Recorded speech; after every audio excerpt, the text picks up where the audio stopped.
Hey everyone, welcome to the Mobile User Acquisition Show. In the Mobile User Acquisition Show, we feature interviews with the smartest folks in mobile and growth who share invaluable, actionable, tactical insights on every aspect of mobile growth and marketing, not to mention some adjacent areas just as well. The Mobile User Acquisition Show is presented by me, Shamant Rao, CEO of the mobile growth marketing firm Rocketship HQ, and produced by Karishma Sundaram, our superstar content marketing manager at Rocketship HQ. Each episode includes strategies, tips, and pointers from the leading edge of mobile growth marketing that you can use to unlock tremendous growth for your app in a sustainable and capital efficient manner. Our guest today is Jayvian Hong. Jayvian heads strategic partnerships at Miniclip. Over the last few years, Jayvian has developed deep partnerships with the App Store and the Google Play Store to promote Miniclip's games. These partnerships obviously were not formed overnight, but took time, effort, and patience. While initially, Jayvian and her team had to work hard to find their footing with the big platforms, her effort and persistence eventually paid off. Today, Jayvian is a mentor on a program that the Play Store has in place to support indie studios. Jayvian also co-founded Game Changers, a monthly webinar series that features exceptional women in the gaming industry that revolves around leadership, game design, marketing, and much more.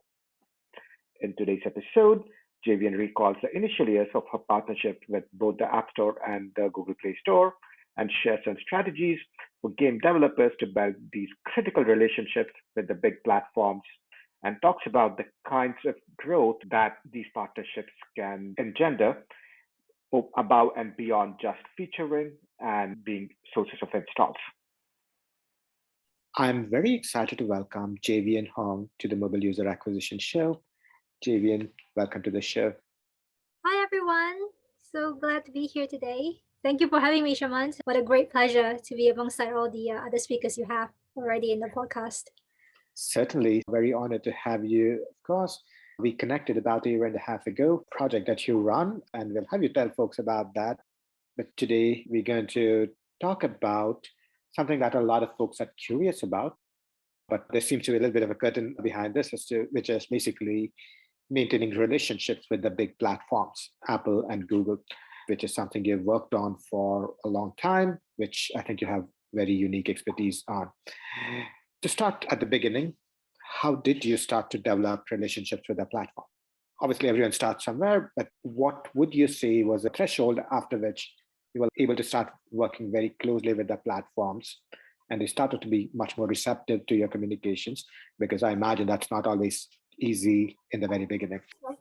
So perhaps I can provide some context before I jumped in so people understand where this is all coming from. So I have been in Miniclip for the last 7.5 years. And I would say my working relationship with the stores, primarily App Store and Google Play, really started probably in end 2016, in 2017, where we started to build better relationships in all ways, shape, and form. And of course, as Shaman mentioned, for some folks, it could be like a black box, and certainly it was as well for us in the beginning.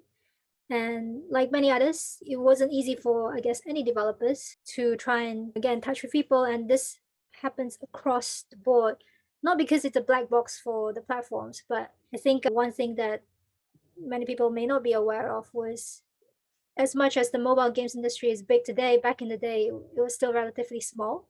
So the number of editors, the number of business managers in the store is also very small. So I've also heard stories about how one manager has to manage over 30, 50 companies. And naturally, if that's the case, each of us get a very small slice of the person's time. So it's just a matter of time when things change and things expanded, where they obviously started hiring more, we started to get better at what we do. And there are more collaborations beyond what I normally say featuring requests. And that sort of changes things in ways in which we work together. For us in particular, we don't see either stores or any of the platforms that we work with just simply as a user acquisition channel. We see them as a platform where we are able to get in touch with our users most directly from these platforms. So in many work that we do with them, it's beyond just requesting for featuring. just trying to get organic users, but a lot more deeper partnerships than that. I like to think that it's a two-way partnerships with both of them, rather than seeing them as a user acquisition channel, if that makes sense. And was there a certain number of downloads, a certain number of games at which it started to change the dynamic or the relationship with the stores when they started to be more receptive to you? Yeah, I guess with anything, scale is always good for the business if you reach a certain scale. Now, that's not to say that, if you're smaller independent studios, you get less attention from the stores. I beg to differ, because I see that the stores are now doing a lot more activities and a lot more events and details for indie developers as well, which may have less of a scale. Google Play has a lot of indie mentorship programs and a number of different programs that are catered for smaller size developers, as well as the programs for larger scale developers like ourselves, in hope to try and cater to more of them. But in our case, obviously Miniclip didn't start off from just mobile. We had our web business since 20 years ago. And when we moved to mobile, we obviously had leverage where we were able to grow on mobile in a much faster way. And so that scale certainly helped us to get in touch with them as well, to share what we do. We also do a lot more new games back in the day as well. So those scale of number of games, users that we have helped, I guess. Certainly, right. And I think scale is a big factor. What you do is interface with your group studios, and you maintain the games relationships with Apple and Google for the individual group studios. So when you're pitching to Apple and Google, when you're communicating with them, what are some of the criteria based on which you're saying, hey, Apple, hey, Google, you should hear about this particular game or this particular feature or this particular live ops event? What are some of the criteria you are typically looking at before you go to Apple and Google? I would see if the update itself is fun and relevant for the players. And I think ultimately what the stores are looking for is this new update exciting, not for them, but more for the players. Will players be interested in downloading the game if they see that these are promoted because it's exciting? So that's the most important criteria that we look at. And as games have also moved a lot into research, testing, and all of those things, we normally also look at the KPIs of the events or the updates that we have potentially. Does that help to move the needle? How are players reacting to it in the testing phase, to kind of prove the point that, hey, this is something that players really enjoy. And so the store should also look at these updates and help to support it as well. I'm also curious, when you're talking to the platforms, you could pitch them based on stories. There are features that make for great stories. There are in-app events that make for great stories, maybe because they're tied into something that's happening in the wider world. And you could pitch them based on metrics or something you see very, very strong engagement in the app. So what do you find more impactful, stories or metrics? Or does it not matter? I would say a combination of both. We've always been running live ops because a lot of our games are sports games. And so naturally, there are live events that are constantly happening in the background that we could certainly leverage. But equally at the same time, just because you have a Christmas update doesn't mean you're the only person doing a Christmas update, right? Everyone else is doing a Christmas update. So what makes your Christmas update more unique and more special than somebody else's? And this is where I guess the USP stands out, whether it's more attractive to your players in that it engages your users more. I think that in itself is a story of its own as well. If you release this new feature and you see that 30% more of your players are engaging with the feature, could perhaps be that it's Christmas time, or it could be that the feature itself is very strong. So I would say it's a combination of both. Obviously, getting new games featured and getting them featuring love is certainly an important part of what you do. What does the preparation process for a new game look like? How long before the game is out do you start communicating with Apple and Google? And what does the communication look like in the lead up to the launch? I think these days, again, with the help of data, everyone soft launches a game. And so it's not like a hush hush like it used to be before, and then before you just show up with a new game, right? These days, I think most companies will at least do at least a 1 to 3 month soft launch where people could pick up and say, oh, so and so is starting a new game. And so from our side, we're no different to that. We do soft launches as well. Sometimes the stores pick up already and say, "Oh, hey, you're soft launching this new game. I see. Tell us more about it." Sometimes we go even before soft launch and say, "Hey, we're soft launching this new game that we think could be really exciting. Here is the bill. Tell us what you think," and things like that. So it could go either way. But normally, I like to prep earlier because it's better for us and for them in that it helps us to better align our target launch dates, what we're trying to achieve, which countries we want to focus on.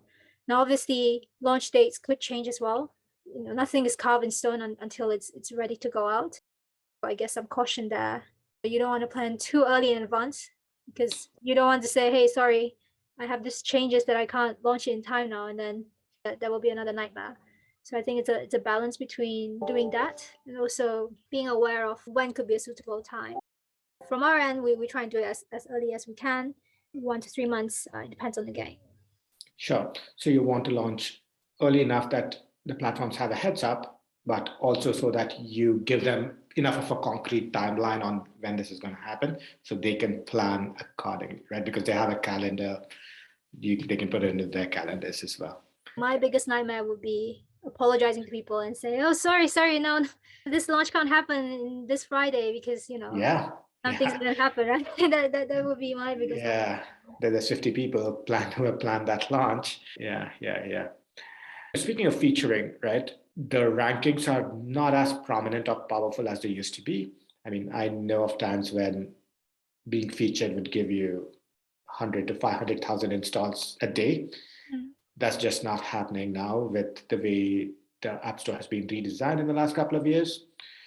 So, how valuable do you find featuring today for a new game that's launching? For Miniclip, we still are seeing most of our players coming in organically. So it's still a very important channel for us. I've heard the sentiment that, people say featuring is less impactful than what it was before. But as I've mentioned, there are two reasons, right? One is we still get a lot of our users organically. So any featuring that we get helps to boost these organic downloads. So it remains a very important channel for us. And two, we don't see the platforms as just an install generating channel for us, right? I think our relationship goes beyond that. So while the immediate impact of featuring may not be as good as it was, because now we have more competitors, now people find out about games in many other channels. They could go to YouTube, they see ads, whereas before it wasn't as sophisticated. So I wonder if all these other channels plus featuring is the reason why featuring is less impactful, not just because changes and things like that, but people discover games in different ways now. Sure. And I know you said more than once today that a lot of your work goes beyond just treating the platform as a source of installs, as just a source of featuring. And you said, look, you believe in truly partnering with a platform. Are there examples that you can think of or share about how you worked with or partnered with a platform in a way that wasn't just restricted to featuring? Yes.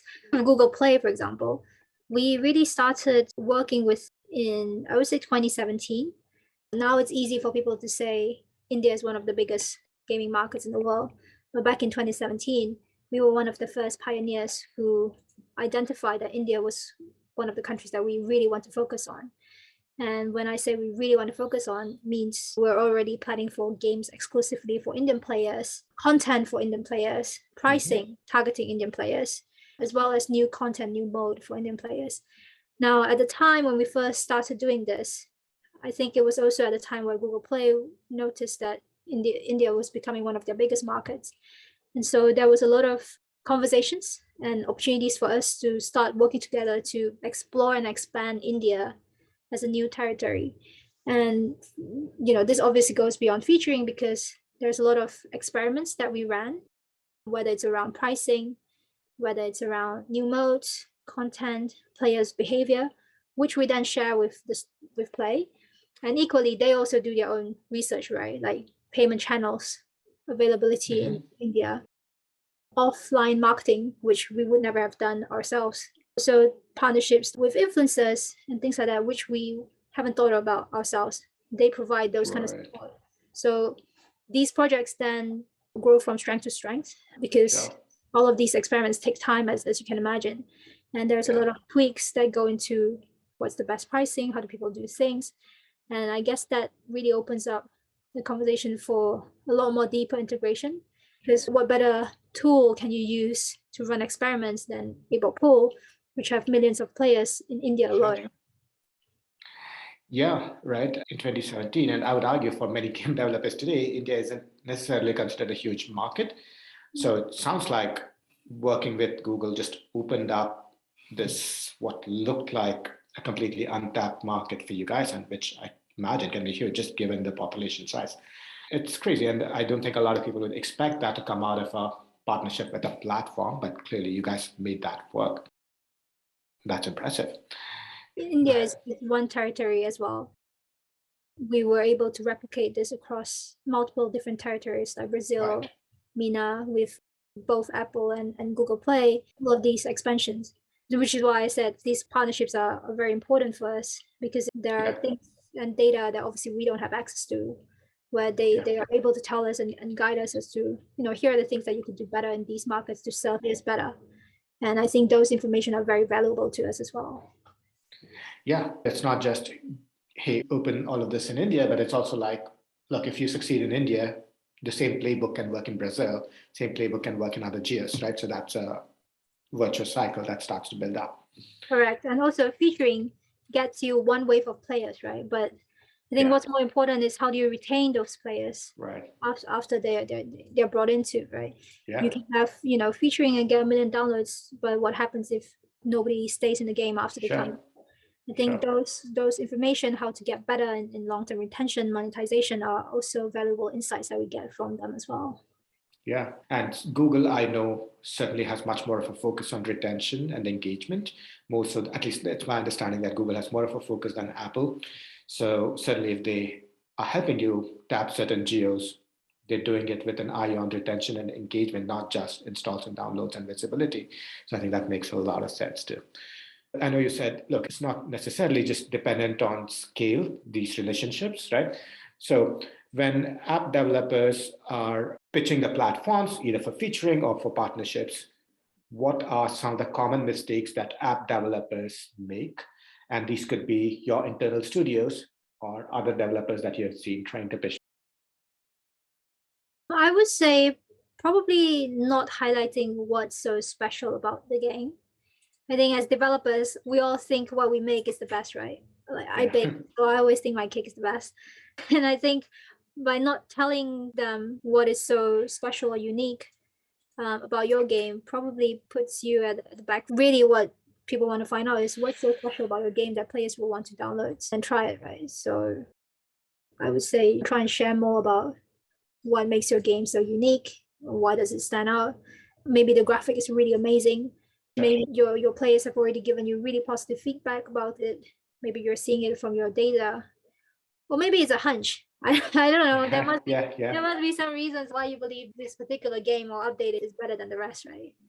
Yeah, and speaking of developers, right? So certainly indie developers are like a group of people that want to continue to develop stronger relationships with platforms. What is some advice you would give to indie developers that don't have massive scale or multiple games in their studio? What is some of the advice that you would give for them to start cultivating relationships with Apple and Google? So pre-COVID days, we actually met some of our best contacts through conferences. It was really random, but we bump into people who introduce us to people and make connections. And so I would say networking in the industry certainly doesn't harm anybody.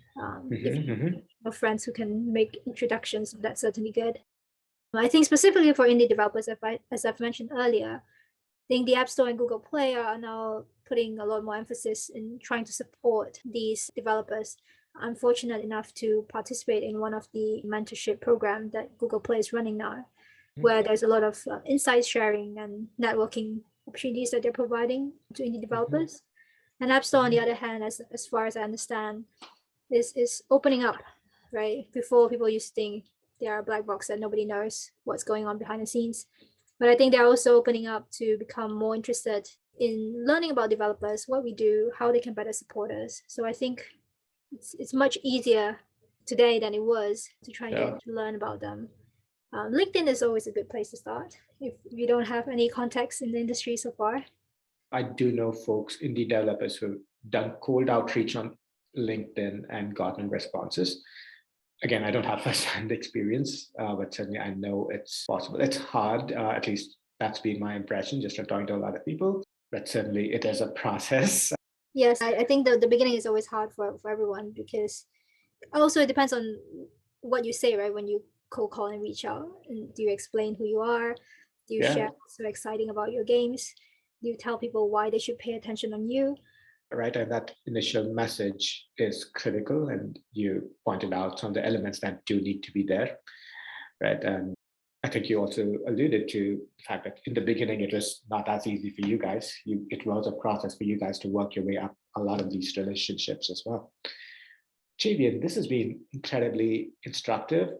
You've pulled back the curtain on an area that I think a lot of folks are very curious about, but isn't talked a lot about. So thank you for sharing a lot of this with us today. This is perhaps a good place for us to wrap. But before we do that, could you tell folks how they can find out more about you and everything you do? I should add that the folks that we work with at Apple and Google, Andres, Francesco, Tamzin, and a few others, they're all really, really nice people. And I think you just need to get to know them and to open up a little bit. I think I've never at least met anyone who's mean in those app stores. But I do certainly sympathize them, because I was always told they have to manage quite a bit of companies on their plates. So we have to do our part to help them as well. And please feel free to reach out to me on LinkedIn to get in touch, to connect, to have a chat about all these industry stuff. Would love to hear more about how others experience things as well. Excellent. Thank you. And would you like to tell folks about the project that we briefly alluded to earlier? Oh, yes. I should say the reason why Shaman and I managed to connect was because he was very generous in his time, sharing a lot about starting a podcast, interviewing people when I first started Game Changers with Kat Chu, my partner. So Game Changers is a monthly webinar, webinar that features amazing women leaders in games. So we do regular interviews and panel chats with women leaders of various different backgrounds in the games industry, and speak with them and to learn more about their journeys in the games industry as well. So hope to catch people on Game Changers. Also, we're available on LinkedIn. Excellent. And we will certainly link to Game Changers and everything you do, Jayvian. But for now, thank you for being on the Mobile User Acquisition Show. It's an honor having you. Thank you. Thanks very much. For more tips, pointers, and strategies from the leading edge of mobile user acquisition, subscribe to our YouTube channel right here, or check out our blog, rocketship.hq.com/blog.